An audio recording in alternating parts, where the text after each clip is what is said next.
오늘은 하나님의 나라 임하소서라는 제목으로 하나님의 말씀 선포하겠습니다.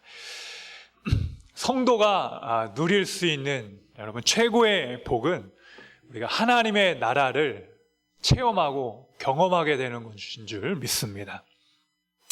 우리는 하나님의 나라를 이 땅에서 살아가면서 하나님께서 체험하게 하시며 살아가게 하십니다. 우리가 예수님의 은혜와 성령의 충만함이 우리 안에 있을 때 우리 주님께서 하나님의 나라에 대한 비전을 우리에게 허락해 주십니다. 예수님께서 십자가에 못 박힐 당시에 예수님은 흠과 점과 티가 없으셨습니다. 예수님이 이 땅에 오셔서 하신 것은 수많은 사람들에게 구원의 기쁜 소식을 전하셨고, 또 포로된 자에게 자유를 주셨으며, 눈먼 자에게 보게 하셨고, 귀머거리에게 들려지게 하시는 하나님의 역사를 보여주셨습니다. 하나님은 이런 사역들을 통하여 모든 죽어가는 영혼들을 구원하시는 하나님의 일을 감당하셨습니다. 그러니 그 예수님에게서 이 세상의 어떤 죄를 도저히 찾아볼 수가 없었던 것입니다. 그러나 수많은 군중들은 예수님을 십자가에 못 박기를 원했습니다. 예수님이 자기의 기대를 충족시키지 않아 주셨기 때문입니다. 예수님이 이 땅에 이 로마의 압제를 뒤엎고 우리를 또 이 이스라엘을 세상의 중심으로 서게 하시고, 또 나를 이 세상 나라의 오른편 왼편에서 들어서 사용하셔야 되는데, 우리 주님께서 마지막에 선택하신 것은 십자가의 길이었습니다. 너무나도 약한 길을 주님께서 택하신 것입니다. 사람들은 예수님의 그 약한 선택을 바라지 않았습니다. 예수님 그렇게 하시면 안 됩니다. 예수님 십자가 지시면 안 됩니다. 그러나 예수님은 그 십자가의 길을 걸어가신 줄 믿습니다. 왜냐하면 여러분을 살리시기 위하여 걸어가셨습니다. 우리를 구원하시기 위하여 하나님께서 십자가의 길을 걸어가셨습니다. 하나님의 나라를 완성하시기 위하여 가신 줄 믿습니다. 지금도 주님께서는 하나님 보좌 우편에서 우리를 하나님의 백성으로 삼기 위하여 중보하고 계시고 기도하고 계신 줄 믿습니다. 우리가 말할 수 없는 탄식으로 구하지 못한 것까지 여러분들의 작은 미세한 신음과 작은 말 속에서도 하나님께서 그 소리를 들으시고 여러분 하나님 백성으로 삼으실 줄 믿습니다. 하나님의 나라, 이 땅의 나라는요, 영토와 국민과 주권이라는 3대 요소가 있어요. 그래서 하나님의 나라는 어떤 사람이 들어갑니까? 어떤 사람이 국민입니까? 바로 예수 그리스도를 주라 고백하고 물과 성령으로 거듭난 사람이 하나님 나라에 들어가게 되는 줄 믿습니다. 여러분 예수 그리스도 영접하셨습니까? 할렐루야? 네, 아멘. 여러분 예수님을 여러분의 주인으로 모시고 또 예수님이 나의 구원자라고 믿으시고 또 그 주님의 십자가가 나의 십자가라고 믿으신 분들은 하나님 나라의 영원한 나라에 들어갈 수 있는 그런 권세를 하나님께서 우리에게 주셨습니다. 여러분 우리가 대한민국 국민으로서 대한민국에 들어갈 때 외국의 사람들과 같이 많은 제한을 받지 않습니다. 왜냐하면 이 나라의 국민이기 때문입니다. 그리고 우리는 이 땅을 살아갑니다. 하나님 나라의 땅은 여러분 어디 있습니까? 하나님 나라는 우리가 하늘 위에 있다고 이야기하지만 하나님 나라는 보이지 않는 세계의 영원한 나라에 계십니다. 그 나라에 우리가 이 땅에서의 삶을 마감하고 하나님이 부르시는 그때에 우리 들어가게 될 줄 믿습니다. 여러분 하나님 나라에 언제 들어가고 싶으십니까? 지금 당장이요? 그러신 분은 없으실 거예요. 하나님 이 땅에 오랫동안 살게 하시고 하나님 나라에 들어가고 싶습니다. 여러분 세상의 3대 거짓말 중에 하나라면서요.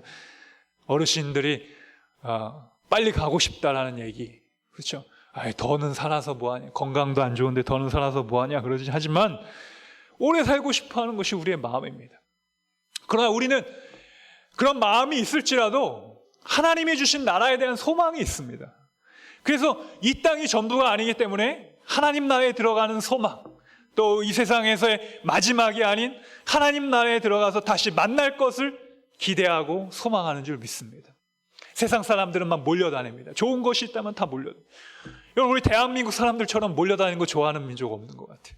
어디가 좋다 그러면 다 같이 몰려가서 보고, 또 어디가 안 좋다 그러면 다 피해 다니고. 우리는 이렇게 집단으로 뭐 하는 걸 좋아합니다. 그래서 항상 개인적으로 하기보다는 모여서 막 하게 되는데요. 여러분, 우리가 정말 모여야 할 곳이 있어요. 바로 하나님을 예배하는 자리입니다. 하나님은 두세 사람이 하나님의 이름으로 예배하는 그곳에서 성령께서 함께 하시고 또 우리의 모든 사역들을 이끌어 가시는 줄 믿습니다. 예수님을 십자가에 못 박기 위해서 그 당시 대제사장이었던 안나스, 이 안나스는요, 그 당시에 가장 큰 영향력이 있었던 종교적인 리더였습니다.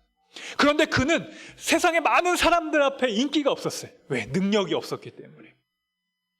여러분, 세상에 권세가 주어진다 그래도 그 사람이 그것을 사용할 만한 능력과 권세가 없으면요, 그 높은 자리가 부담스러운 거예요. 그걸 감당하지 못하는 겁니다. 이 안나스가 그랬어요. 많은 이스라엘 사람들이 자기를 찾지 않고 그 당시 모든 능력과 권세가 예수님께 있으니까 예수님을 시기 질투하는 겁니다. 그래서 그 집안에 있었던 사위가 바로 가야바, 안나스 가야바 집안이 예수님을 십자가에 못 박는 결정적인 역할을 한 것입니다. 여러분, 우리 조선시대 역사를 보더라도요, 왕의 힘이 약하면 어때요? 세도 정치를 하죠. 풍양 조씨, 안동 김씨 이렇게 해가지고 어린 왕을 꼭두각시 세워놓고 그 집안이 다 나라를 좌지우지하면서 우리 나라가 흔들렸잖아요. 그렇죠? 한 집안이 힘을 잡았을 때 나라 전체가 중심을 못 잡고 그 귀한 시간에 귀한 타이밍을 우리가 놓쳐서 그 말기에 어려움을 당하지 않았습니까? 여러분, 이처럼 하나님께서 우리에게 주신 힘과 권세는 하나님 나라를 위해 사용해야 될 줄 믿습니다. 하나님의 권세를 위해 사용해요. 다윗이 항상 하나님의 성전을 사모하면서 예루살렘을 향하여 이스라엘을 세웠던 것처럼, 여러분, 그 마음의 중심은 뭐였어요? 하나님을 이 나라의 왕이 되게 하시는 겁니다. 하나님께서 이 나라의 왕 되심을 여러분 선포하시길 축복합니다. 빌라도의 관정으로 끌고 가는 겁니다. 그래서 예수님에게 죄를 찾을 수 없으니까 빌라도에게, 그 당시 유대 총독이었던 빌라도에게 예수님을 신문하라고, 예수님을 심판하라고 데리고 가요. 여러분, 빌라도는요, 여러분들도 아시죠? 왜 아세요? 우리가 사도신경 할 때 본디오 빌라도에게 고난을 받으사 십자가에 못 박혀 죽으시고, 본디오 빌라도는 기독교 역사 2000년 동안 제일 많이 입에 오른 사람 중에 하나입니다. 예. 우리가 그 이름의 풀네임까지 다 알고 있잖아요. 빌라도도 아니에요. 본디오 빌라도. 그 사람은 무슨 일을 했습니까? 예수님을 십자가에 못 박으라는 처형을 했던 사람입니다. 근데 이 빌라도는 실은 매우 힘이 없었어요. 그래서 그는 예수님을 처형하라고 한 후에 2년 후에 로마 총독으로부터 목숨이 날아갔어요. 죽었어요. 처형당했습니다. 그런 힘이 없었기 때문에 유대인들이 찾아와가지고 이 예수님을 죽여야 한다라는 이것을 막지 못했습니다. 예수님 앞에 죄를 찾을 수가 없었어요. 그 당시 사람을 죽일 수 있었던 것은요, 세금을 내지 않는다거나 또는 반역을 했다거나, 이 두 가지를 가지고 로마에 반역했다고 해서 그 사람을 죽일 수 있는 권한이 그 총독에게 있었습니다. 그 나머지는 다 니네 이스라엘에서 알아서 해라. 종교적인 문제 알아서 해라. 빌라도가 예수님을 신문을 하는데 예수님이 악한 죄를 짓지 않았던 거예요. 그래서 묻습니다. 네가 유대인의 왕이냐? 이것이 요한복음 18장의 말씀입니다. 그때 예수님은 뭐라고 말씀하십니까? 네가 나에게 유대인의 하나님 나라에 대해서 묻는데 나는, 나의 관심은 이 세상의 나라가 아니라 하나님의 나라이다. 할렐루야. 여러분, 예수님의 관심은 하나님의 나라이신 줄 믿습니다. 이 땅의 나라가 아닙니다. 하나님의 나라는 반드시 승리하십니다. 하나님의 나라는 반드시 옵니다. 여러분, 하나님의 나라는 이 마지막 혼탁한 시대에 수많은 거짓 증언들과 수많은 우리를 힘들게 하는 악한 것에서 우리를 구원하실 줄 믿습니다. 뭐로요? 진리의 말씀으로 우리를 구원하실 줄 믿습니다. 이 말씀을 통해서 우리가 첫 번째 붙잡아야 될 포인트는요, 하나님은 우리의 중심을 보신다. 중심. 하나님 나라가 선포되었을 때 여러분, 하나님은 우리의 깊은 마음의 중심을 아세요. 빌라도는요, 이들이 새벽에 찾아온 겁니다. 새벽 2시와 4시, 6시 사이에 찾아와서 빌라도의 관정에 예수님을 끌고 가는 거야. 안나스와 가야바가 이 예수님을 막 끌고 가는 겁니다. 빌라도가 관정에 토요일에 들어가게 하니까 이 안나스 제사장은 자기는 빌라도의 관정 안에 들어갈 수 없다. 나는 거룩한 유월절 우리에게 주일이기 때문에 여기 들어갈 수 없다. 안식일이기 때문에 난 들어갈 수 없다. 그들에게 뭐만 남았어요? 껍데기만 남은 거예요. 중심은 다 잃어버리고 행동만 남은 거예요. 날짜 지키는 거 이런 것만 남은 거예요. 중심에 하나님이 안 계셨습니다. 사랑하는 성도 여러분, 여러분 중심 속에 하나님이 계시길 축복합니다. 하나님의 중심이 우리 삶에 거하면요, 하나님의 음성이 들리고 하나님의 뜻이 보이게 되는 줄 믿습니다. 사울은 하나님으로 부름을 받아 사무엘로부터 왕이 됐지만 그의 마음속에 하나님께서 선택하신 다윗에 대한 질투와 시기심으로 하나님의 음성을 듣지 못하고 세상 사람들의 소리에 들었습니다. 야, 다윗은 만만을 죽였고 사울은 천천히고 다음 왕은 다윗이 될 거야. 하나님의 마음을 좀 이해했다면, 그래, 하나님의 뜻이 다윗에게 있구나, 내가 다윗에게 좋은 나라를 또 하나님의 뜻을 잘 물려줘야겠다라는 마음을 가졌을 텐데, 그를 시기하고 미움이 마음속에 악한 영이 들어가니까, 우리 말씀 보게 되면 그에게 악한 영이 뒤집었으니까 하나님을 바라보지 못하는 거예요. 하나님의 나라를 보지 못하는 것입니다. 눈은 띄었는데 하나님의 나라가 보지 못하고, 귀는 열렸으나 하나님의 음성을 듣지 못하는 것입니다. 여러분, 우리 또한 이렇게 될 수가 있어요. 우리가 이 세상을 보지만 하나님 나라에 대한 비전과 하나님의 주권에 대한 소망이 없으면 보지 못하는 것입니다. 듣지 못하는 것입니다. 그러나 여러분 안에 그런 귀가 열려지시길 축복합니다. 하나님께서 이 사람들을 통하여, 빌라도를 통하여 이제는 하나님께서 그 십자가의 길을 걸어가게 하시는데, 하나님은 그 빌라도는 중심을 잃어버렸지만 예수님은 끝까지 하나님의 마음의 중심을 잡고 걸어가십니다. 이제 십자가의 길을 걸어가는 인간의 육신의 고통을 갖고 가시는 우리 예수님이 그 두려움과 또한 시험과 눈물 속에서도 하나님께서 주어주신 사명을 생각하며 믿음으로 나아갑니다. 여러분, 우리가 걸어가야 될 길은요, 사명의 길인 줄 믿습니다. 사명의 길은 참 어렵고 힘든 길이에요. 그러나 하나님은 우리가 그 길을 통해 하나님의 선명한 음성을 듣기를 소망합니다. 오늘도 여러분들에게 하나님은 귀한 음성을 들려주실 것입니다.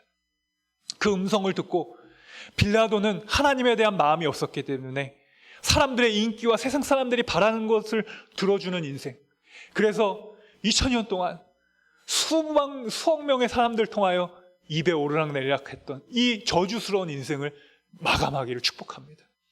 베드로의 빌라도와 같은 길을 걸어가지 않게 되시길 축복합니다. 여러분, 우리의 삶 속에서는요, 정말 중심이 필요해요. 중심의 반대말이 뭡니까? 외식한다는 거죠. 외식입니다. 겉으로는 자격이 필요하고 겉으로는 행한 것 같지만 그 속에는 하나님을 향한 진실한 마음이 없는 거예요. 그러나 하나님은 우리 마음에 진실의 기쁨을 원하십니다. 여러분, 율법의 정신은요, 모든 사람들을 공의롭게 하고 또 모든 사람들을 사랑하게 하는 것입니다. 그러나 이 대제사장들 안나스와 가야바, 세도정치를 했던 그 시대에서처럼 가문이다, 그 중요한 자리에 하나님을 멀리하는 일을 했기 때문에 악한 길에 쓰임을 받은 것입니다. 우리도 마찬가지입니다. 우리가 여러분 존귀한 자리에 있다면 하나님이 그 존귀한 자리에 하신 목적이 있으세요. 그 존귀한 자리에 가는 건 축복입니다. 그러나 그곳에서 하나님의 마음을 잃어버리면요, 그 자리는 저주의 자리가 됩니다. 그래서 우리는 심써 하나님의 마음을 알아야 될 줄 믿습니다. 외식하지 말고 겉으로만 좋은 척 하지 말고 하나님은 우리의 마음을 정말 잘 보이는 곳에 알고 계신다는 사실입니다. 왕 중에 왕이신 예수 그리스도를 여러분 모시길 축복합니다. 여러분, 대답만 잘하는 사람들이 있어요. 그렇죠? 대답은 시원하게 해요. 근데 대답만 해놓고 마지막 최종 결정은 자기가 하는 사람들이 있어요. 더 힘든 사람들이에요. 그래서 우리는 대답만 잘하는 인생이 돼서는 안 되고요, 마지막까지 하나님의 뜻을 이루는 사람이 될 줄 믿습니다. 이 대제사장과 빌라도는 어떤 사람이에요? 여러분, 자기의 뜻을 갖고, 이것을 성경의 표현으로 뭐라고 하냐면 완고한 사람이다. 완고해요. 내 자아가 아직 죽지 못했어요. 하나님 앞에 끝까지 내 고집을 피워요. 그러면 하나님의 길을 놓치는 겁니다. 하나님 앞에서 우리의 완고함이 십자가에 죽여지기를 축복합니다. 여러분, 이사야서의 말씀 보게 되면 완고함은 망하는 길이라고 그랬어요. 하나님의 뜻대로 내가 변화가 되어야 내 모든 것이 하나님 앞에 다시 살게 되는 것입니다. 완고함은 고집입니다. 나는 죽고 예수로 살게 되는, 예수님이 여러분 왜 죽으셨습니까? 우리의 완고함을 깨시기 위하여 죽으셨어요. 우리의 모든 악한 것들을, 죄의 사슬들 끊기 위하여 주님께서 십자가에 죽으셨다는 것입니다. 불의했죠. 이해할 수 없었죠. 하나님의 뜻이 그 저주스러운 십자가를 통하여 완성되어진 거예요. 네. 그 모든 완고함을 하나님께서 이기셨습니다. 우리의 모든 저주를 풀어주셨습니다. 빌라도는 여러분 우유부단한 사람이었어요. 그 빌라도는 눈치를 보죠. 야, 이 사람을 예수님 풀어줄까 말까 고민만 하다가 대중들이 그렇게 하자 그러니까 쫓아서 그를 유대인의 왕이라는 명목으로 그를 십자가에 못 박았습니다. 이사야 선지자는 이 세대를 향하여 이렇게 말씀하십니다. 듣기는 들어도 듣지 못하고 보기는 보아도 보지 못한다는 것입니다. 그것이 뭐 때문에 그래요? 우리의 생각 때문에. 그리고 우리의 생각으로 인하여 우리의 눈이 어두워졌는데 하나님이 그 모든 것들을 에바다 실로암에 못해 가서 눈을 열어주신 것처럼 우리의 눈을 뜨게 하게 하실 줄 믿습니다. 38년 된 병자에게 찬양해서 내가 낫고자 하느냐. 그 사람이 예스! 그것만 대답했으면 됐어요. 예수님 저 고쳐주세요. 제가 낫고자 합니다. 그 대답을 하는 그 순간 그는 고침 받았을 텐데 뭐라고 대답합니까? 저를 저 못에 넣어주는 사람이 없었어요. 전 38년 동안 여기에 있었어요. 누군가 하나 날 도와주지 않았어요. 예수님이 정말 원하셨던 대답은 주님 고침받길 원합니다. 예스를 원했던 것입니다. 우리의 완고함이 아닌 하나님의 뜻을 이루어가는 여러분 되시길 축복합니다. 여러분, 두 번째는요, 우리가 하나님 나라의 뜻을 이루기 위해서는 하나님의 말씀을 이루어겠다라는 말씀을 붙드는 인생이 되어야 됩니다. 하나님께서 우리 마음 가운데 큰 은혜를 주시는데 하나님의 나라가 임하게 되면요, 여러분 로마서 14장 17절 말씀 보게 되면 하나님의 나라는 먹는 것과 마시는 것이 아니요 오직 성령 안에 있는 의와 평강과 희락이니라. 여러분 TV만 키우면 먹는 것만 나와요. 요새 보기가 싫어요. 꺼버려요. 누가 잘 먹느냐 싸움인 것 같아. 맛있게 먹느냐. 근데 하나님의 나라는 먹는 것에 있는 것이 아니에요.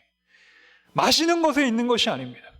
오직 성령 안에 있는 의와 평강과 희락이에요.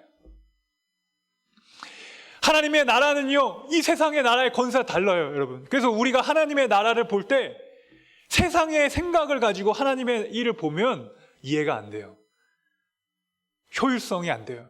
뭐든지 다 마음에 안 들어요. 그러나 하나님은 우리를 통하여 하나님의 나라를 보게 할 수 있도록 우리를 광야의 길로 인도하십니다. 예수님이 여러분 이 십자가의 길은 무슨 길입니까? 외롭고 힘든 길이에요. 십자가의 길은 누구가 찾아가요? 많은 사람들이 외면합니다. 넓은 길로 가려고 그래요. 그리고 우리 믿음의 사람들은 좁은 길을 걸어가는 거예요. 왜? 그 길에 생명이 있기 때문에, 영혼 살리는 역사가 있기 때문에, 모든 열방이 주께 돌아오는 하나님의 역사가 있기 때문에 우리는 그곳을 바라봅니다. 샬롬을 바라봅니다. 의와 평강과 희락을 바라봅니다. 여러분, 교회는 우리 예수님이 주인인 줄 믿습니다. 하나님 앞에 홀로에 있는 시간을 보내는 거예요. 아브라함은 하나님과 홀로 있을 때 부름받았습니다. 아브라함이요, 여러분, 하나님 앞에 부름받았을 때 그는 홀로 있었다 그래요. 이사야 51장 2절 말씀 보니까 너희의 조상 아브라함과 너희를 낳은 사라를 생각하여보라. 아브라함이 혼자 있을 때 그를 부르시고 그에게 복을 주어 창성하게 하였느니라. 여러분, 우리 코로나 시대 많이 모일 수 없게 되는 이 상황 속에서 홀로 있는 시간이 여러분 많으시잖아요. 그 홀로 있는 시간에 우리가 TV 보고 인터넷 보고 유튜브 보고 세상의 소리에 집중하면 우리 마음에 하나님 나라가 임하지 못해요. 세상의 생각만 가득 차고 세상의 시기, 질투, 죄만 가득하고 우리가 영적으로 무너집니다. 그때 그것을 내려놓고 하나님을 묵상하는, 아브라함이 하나님을 묵상했던 것처럼 광야 들판에서 하나님을 바라보시길 축복합니다. 우리 신우예배 형제들에게 군생활 가을이면 끝나냐고 물어봤더니 많은 형제들이 웃어요. 다음 가을을 얘기하시냐고. 내년 한참 남았다고. 근데 그 홀로 있을 때, 자기의 일을 할 때 하나님께서 그때 친구가 되어주신다는 겁니다. 우리가 세상에 있으면 하나님 말고도 여러분 얼마나 분주한 일상 속에 살아가고 있습니까? 사람들 만나고 이 사람한테 이 얘기를 하려고 하는데 또 다른 거 보다가 또 까먹고 뭘 해야 될지 잘 모를 때가 많이 있습니다. TV나 신문과 매체를 보며 하나님께서 오실 틈이 없으시는 거예요. 우리가 기도를 한다, 기도도 식기도를 중심으로만 하고, 그렇죠? 그러니 하나님께서 대화할 마음을 주실 시간이 없는 겁니다. 일방적인 기도만 하는 거예요. 그래서 하나님을 바라볼 수 있는 홀로 있는 시간이 우리에게 꼭 필요하다는 겁니다. 아브라함은요, 하나님의 부르심을 위하여 하나님이 특별히 그에게 뭐라고 명령하셨습니까? 떠나라, 떠나라.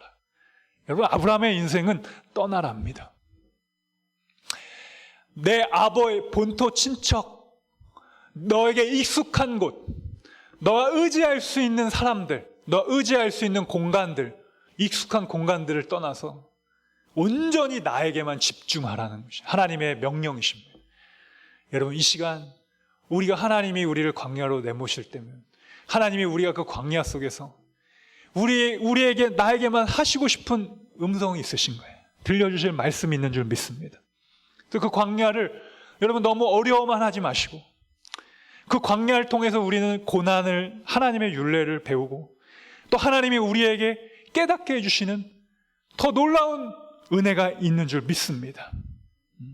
친구와 유업과 모든 본토 친척 아비집을 떠났습니다. 여러분, 다윗도요 왕으로 기름 부음을 받았어요. 그런데 기름 부음을 받자마자 그는 왕궁으로 간 것이 아닙니다. 광야에 굴러갔었어요. 광야로 어떻게 갔습니까? 도망갔어요. 도망갔습니다. 왕의 기름을 부음받고 와, 내 인생은 이제는 만사형통 축복의 길이라고 다윗은 생각했을 텐데 하나님은 오히려 그를 광야로 내모셔서 광야의 길에서 하나님과 더 깊은 영적인 교제를 하게 하십니다. 그 광야는 매우 힘들었을 겁니다. 그러나 그 속에서 하나님을 더 깊이 체험합니다. 여러분, 다윗만 그랬습니까? 요셉도 마찬가지죠. 놀라운 꿈을 꾸고 나서 구덩이에 던져지고 노예로 감옥으로 전전했습니다. 모세는 어떻습니까? 여러분, 모세는 왕궁을 스스로 떠나서 광야에서 40년을 지내면서 이제 늙은 노인에 불과한 연약한 존재가 되어버렸습니다. 그럼 하나님께서 그를 사용하셨습니다. 여러분, 예수님 앞서서 광야의 길을 예비했던 선지자가 있어요. 누굴까요? 네. 누구예요, 여러분? 예, 세례자 요한. 세례자 요한이 여러분 했던 말이 뭡니까? 회개하라, 천국이 가까웠다. 그런데 이 광야에 외치는 세례자 요한도 말씀을 보니까 빈들에서 하나님께 임하셨다 그래요. 누가복음 3장 2절에 안나스와 가야바와 대제사장으로 있을 때 하나님의 말씀이 빈들에 있는 사가랴의 아들 요한에게 임한지라. 할렐루야. 여러분, 하나님이 우리 인생에 화려한 순간에 임하는 것이 아닙니다. 우리가 정말 세상의 모든 끈을 다 포기했을 때, 야, 이제 더 이상 세상 사람 의지할 수 없겠구나. 나의 도움은 천지를 지으신 여호와에게만 있다고 우리가 그 고백을 하는 순간 하나님은 그 시간이 하나님의 때가 되는 것입니다. 우리의 양손에 무엇인가 채워져 있을 때가 아니라 우리가 빈손으로 광야의 길에 걸어갈 때 주가 일하시네, 주가 일하시네. 우리 그런 찬양 있잖아요. 날이 저물어 갈 때 우리가 그 길을 걸어갈지라도 하나님은 그 길 속에서 우리와 함께 하시고 엠마오로 걸어가는 그 두 제자의 발걸음 속에서 하나님께서 그들을 인도하시고 부르시는 것입니다. 하나님은 자기를 찾는 자들에게 숨어 계십니다. 여러분, 이사야 45장 15절 말씀에 구원자 이스라엘 하나님이여 진실로 주는 숨어 계시는 하나님이십니다. 이 십자가의 길을 보면서도 이해하지 못하고 하나님의 뜻을 바라보지 못하는 사람은 그 앞에서 하나님의 존재를 잃어버리고 하나님이 숨어 계신다는 거예요. 하나님하고 뭐 숨바꼭질하는 겁니까? 그 말이 뭐예요? 하나님이 우리의 눈으로 보이질 않는다는 거예요. 내 눈에 하나님을 볼 수 있는 하나님의 마음을 잃어버렸다는 거예요.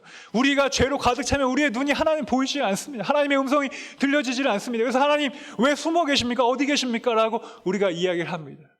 그럼 하나님은 간절히 찾는 자에게 함께 하신다. 잠언 말씀입니다. 나를 사랑하는 자들이 나의 사랑을 입으며 나를 간절히 찾는 자가 나를 만날 것이니라. 할렐루야. 여러분, 우리 하나님은 반드시 만나 주십니다. 하나님은 이 시간 여러분들 만나 주실 것입니다. 우리의 예배 가운데 만나 주시고 우리의 영혼 깊은 골짜기에서 만나 주시고 십자가의 길에서도 함께 해주시고 동행해 주실 것입니다. 말씀을 정리합니다. 예수님은 십자가의 길 앞에서도 담대하게 나아갔습니다. 왜냐하면 함께 하신 하나님을 바라봤기 때문에. 사명의 자리, 소명의 자리, 마음의 중심을 붙잡고 여러분 삶 속에서 주의 말씀을 승리하시는 믿음의 신실한 종 다 되시길 우리 주님의 이름으로 축복합니다.